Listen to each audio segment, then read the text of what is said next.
राधे राधे मित्रों, मैं आचार्य सूरज पाठक। आज हम जानेंगे तप क्या है और तप कहते किसे हैं। कहते हैं कि सभी मानव जाति के लिए तप करना अनिवार्य है और तप करने से ही हम यज्ञ करने के योग्य बनते हैं। तप का मतलब क्या होता है? अगर यज्ञ और तप को हम एक साथ कहना चाहें तो अपने प्रति कठोरता और दूसरों के प्रति उदारता। जब हम अपने प्रति कठोर होते हैं तब वह तप कहलाता है। लेकिन तप अपने को सताने का नाम नहीं है। तप संयम का नाम है, तितिक्षा का नाम है। तप कठोरता पूर्वक रहने का नाम है। तप आलस्य और विलास को त्यागने का नाम है। तप आसक्ति और अहंकार को छोड़ने का नाम है। जब हम कम से कम में अपने जीवन का निर्वाह करते हैं, जो साधन कर बचते हैं, सामग्री बचती है, उसको जोड़कर कंजूसों की तरह नहीं रखते, उसको लोकहित के लिए, सर्वहित के लिए प्रयोग करते हैं, तो ये सर्वहित के लिए जीना ही तप कहलाता है। यज्ञ और तप एक साथ चलते हैं। जो तपस्वी हैं वह एकांगी हो सकता है। जो अपने ऊपर ही सारी सुविधाओं को, सारी सामग्री को खर्च कर लेता है, खर्चा कर देता है, वो दूसरों को देगा तो कब और कैसे दे सकता है? उसके पास तो कुछ देने के लिए होगा ही नहीं। वो किस विधि से देगा? उसके पास तो साधन ही नहीं बचेंगे दूसरों के देने के लिए। जो दूसरों का हिस्सा खाता है, भगवान कहते हैं कि वो चोरी करता है। तेरे दत्तान प्रदायेभ्यो यो भक्तेन स्तेन एव वा।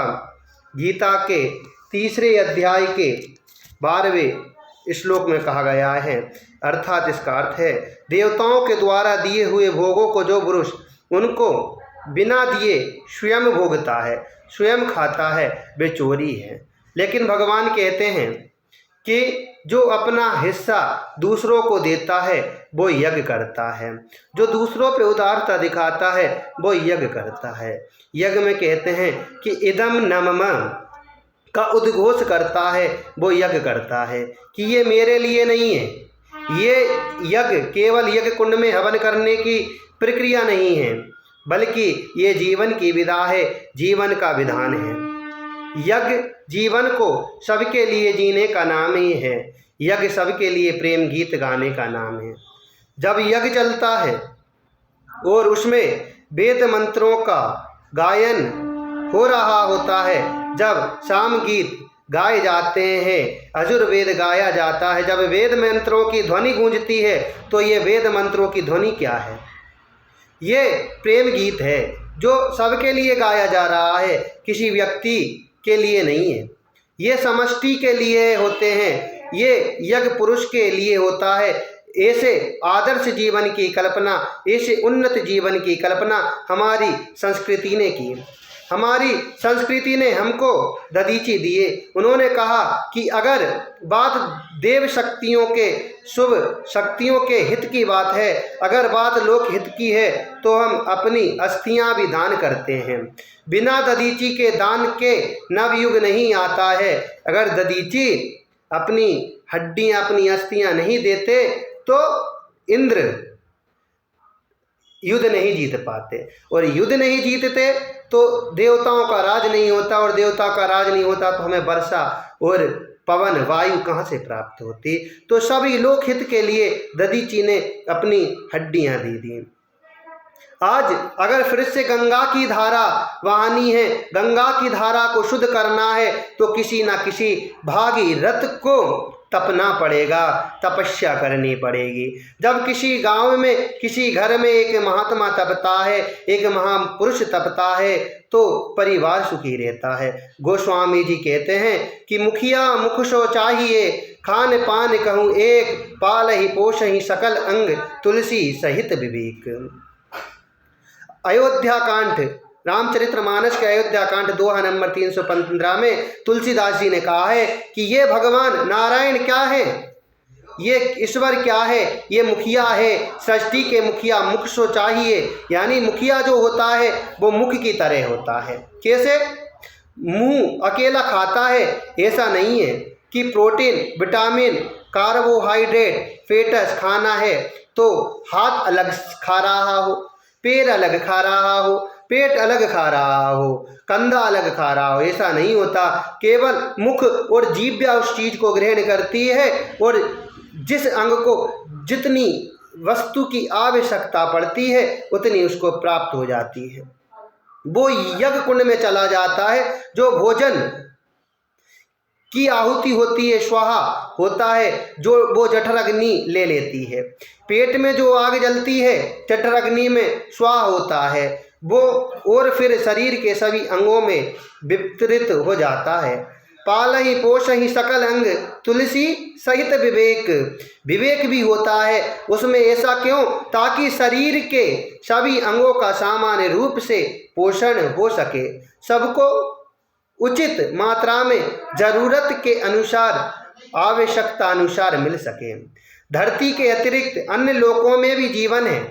जब हम देवों से संपर्क करते हैं तो कैसे करते हैं? कौन सा टेलीफोन है जिसके द्वारा हम देवों से संवाद करते हैं? कौन सी ऐसी वीडियो कॉलिंग है जिसके द्वारा हम देवों से बात कर सकें? यज्ञ है, यज्ञीय जीवन देवों से संवाद है। कौन सी ऐसी विधा है सब संवाद का? ऐसा कौन सा माध्यम है जिसमें हम अपने पुरखों से जो अब जीवित नहीं हैं उनसे संवाद हम बात कर सकें? हमारे सामने साल में एक बार पुण्य घड़ी आती है, पितृपक्ष आता है। अश्विन के महीने में जो पहला पखावड़ा होता है, जो कृष्ण पक्ष होता है, उसे पितृपक्ष कहते हैं। उसमें पितृपक्ष में हम पितरों के लिए कार्य करते हैं और देव पक्षों में जब देव उठ जाते हैं तो हम देवताओं के लिए ये कार्य करते हैं। देवताओं के लिए स्वाहा करा जाता है और पितरों के लिए सुधा। इदम सुधाय इदम न मम, अपने पितरों को देते हैं। जो हमारे पुरखे नहीं हैं, नहीं रहे, उनको देते हैं। जो हमारे पुरखे नहीं रहे उनको हम वस्तुएं देते हैं, उनके लिए कर्म करते हैं, उनसे संवाद स्थापित करते हैं। इस तरह तप और यज्ञ व्यक्तिगत तथा सामाजिक श्रेष्ठता का प्रतीक बन जाता है। यज्ञ मनुष्य जीवन की सामाजिक श्रेष्ठता का प्रतीक है और व्यक्तिगत श्रेष्ठता का प्रतीक है। तप हमारे जीवन में जो खुद भी उत्कृष्ट होगा वे यज्ञ होगा। मतलब इदम न मम, यानी जिसमें इदम और मम दोनों खो जाते हैं, अर्थात ऐसे सभी कर्म जिनमें ना तो कोई स्वार्थ होता है ना कोई अहंकार है, वे यज्ञ की श्रेणी में आते हैं। लोग अपने जीवन को श्रेष्ठ बनाना चाहते हैं। श्रेष्ठता को लोग अपने जीवन की उत्कृष्टता को पाना चाहते हैं। क्यों? ताकि वे ईश्वरीय प्राप्ति कर सकें, ईश्वर को प्राप्त कर सकें। जिनको हम बहुत प्रेम करते हैं उनके जीवन के जब कुछ शुभ क्षण आते हैं, सुखद क्षण आते हैं तो हम उन्हें उपहार देते हैं, उन्हें कुछ अच्छी चीज़ें देते हैं। और यदि सबको एक साथ उपहार देना हो तो कैसे देंगे? समस्त लोगों को एक साथ उपहार देना हो तो कैसे देंगे? और समष्टि के सभी प्राणियों के लिए एक साथ उपहार देना हो तो कैसे देंगे? उपहार उन तक कैसे पहुंचाएंगे? यज्ञ के माध्यम से ना। यज्ञ से हम सभी का एक साथ उपहार देते हैं। भगवान श्री कृष्ण ने गीता के 3 अध्याय में कहते हैं कि अन्नाद भवन्ति भूतानि पार्जन्याद संभवा यज्ञाद भवति पर्जन्यो यज्ञ कर्म समुद्भवा। कर्म ब्रह्मोद्भवं विद्धि ब्रह्माक्षर समुद्भवं तस्मात् सर्वगतं ब्रह्म नित्यं यज्ञे प्रतिष्ठितम्। अर्थात संपूर्ण प्राणी अन्न से उत्पन्न होता है। अन्न की उत्पत्ति वृष्टि से होती है, वृष्टि यज्ञ से होती है और यज्ञ विहित कर्मों से उत्पन्न होने वाला है। कर्म समुदाय को तू वेद से उत्पन्न जानो और वेद अविनाशी परमात्मा से उत्पन्न हुआ जानो। इससे सिद्ध होता है कि सर्वव्यापी परम अक्षर परमात्मा सदा ही यज्ञ को में प्रतिष्ठित है। अतः यज्ञ में हम जो आहुति देते हैं वो हम व्यक्ति के लिए नहीं देते, बल्कि समष्टि के लिए देते हैं। यज्ञ की प्रक्रिया में हम समस्त लोकों के साथ, समस्त चराचर के साथ एक हो जाते हैं। भगवान श्री कृष्ण गीता के 5वें अध्याय में कहते हैं, भोक्तारम यज्ञः, अर्थात भगवान कहते हैं कि सभी यज्ञों का भोक्ता मैं हूँ। तो वो यज्ञ की आहुति भगवान तक पहुँचाता कौन है? कहते हैं कि देवों का मुख अग्नि है और अग्नि के स्वामी, समस्त लोकों के स्वामी यज्ञ पुरुष भगवान नारायण हैं। जब हम यज्ञ पुरुष को आहुतियाँ देते हैं तो यज्ञ पुरुष परमेश्वर वो हमारी आहुति, वो हमारी चुटकी भर हमारी सामग्री, वो हमारी स्वाहा समस्त लोकों तक पहुंचा देते हैं। एक साथ सुगंध के रूप में, सत्कर्म के रूप में, सद्भाव के रूप में समस्त लोकों में वो भाव फैला जाता है। इसलिए यज्ञ कोई छोटी वस्तु नहीं है। जो दूसरों के प्रति उदारता है, मानव जाति के लिए उदारता है, ईश्वर के लिए तो देते हैं, लेकिन जो प्रकृति ने हमारे लिए दिया है, तो प्रकृति ने हमारे लिए क्या दिया है? प्रकृति ने हमारे लिए दिया है कि अच्छी हवा दी है, अच्छी वायु दी है, अच्छा जल दिया है, जिसको हम ग्रहण करते हैं। अगर वायु अच्छी ना हो तो आप बीमार हो जाओगे, जल अच्छा ना हो तो आप बीमार हो जाओगे।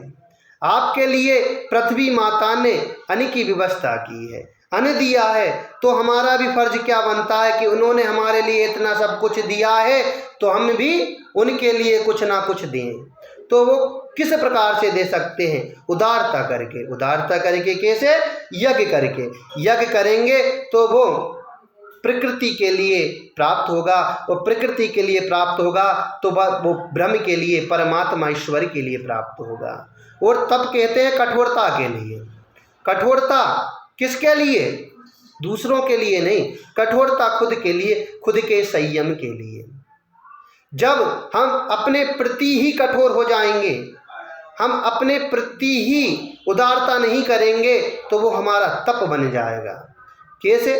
जो वस्तु हमारे लिए हानिकारक है लेकिन हम उसका सेवन करते हैं, जैसे कि मदिरा, मांस, तंबाकू इत्यादि करते हैं, उनको छोड़ने नहीं चाहते और छोड़ने की कोशिश करते हैं तो नहीं छोड़ पाते। तो उसके लिए हमें खुद के लिए, स्वयं के लिए कठोर बनना पड़ेगा और हमारे मन को बार बार मारना पड़ेगा, नहीं ऐसा कार्य हमें नहीं करना, ऐसा खान पीन हमें नहीं रखना, ऐसी संगति हमें नहीं करना जिसके कारण हमें जेल जाना पड़े। हमें ऐसी संगति से बचना है। हमें संगति कैसी करनी है जिससे हम परमात्मा के पास जा सकें, जेल नहीं, परमात्मा के पास जा सकें। हमें चोरी नहीं करनी, हमें मदिरापान, मांस भक्षण नहीं करना, हमें कोई ऐसा कृत्य नहीं करना कि जिससे मानव जाति पे कलंक लगे, जिससे हमारे जीवन पर, हम पर कलंक लगे। हमने जो जन्म लिया है उस जन्म देने वाले माँ और पिता पर कलंक लगे कि ये ऐसे कैसे बालक को जन्म दे दिया। तो मेरा सबसे एक यही आग्रह है, अपने जीवन में तप करें, यानी अपने प्रति कठोर बने और दूसरों के प्रति उदारता बनकर यज्ञ करें। जय जय श्री राधे।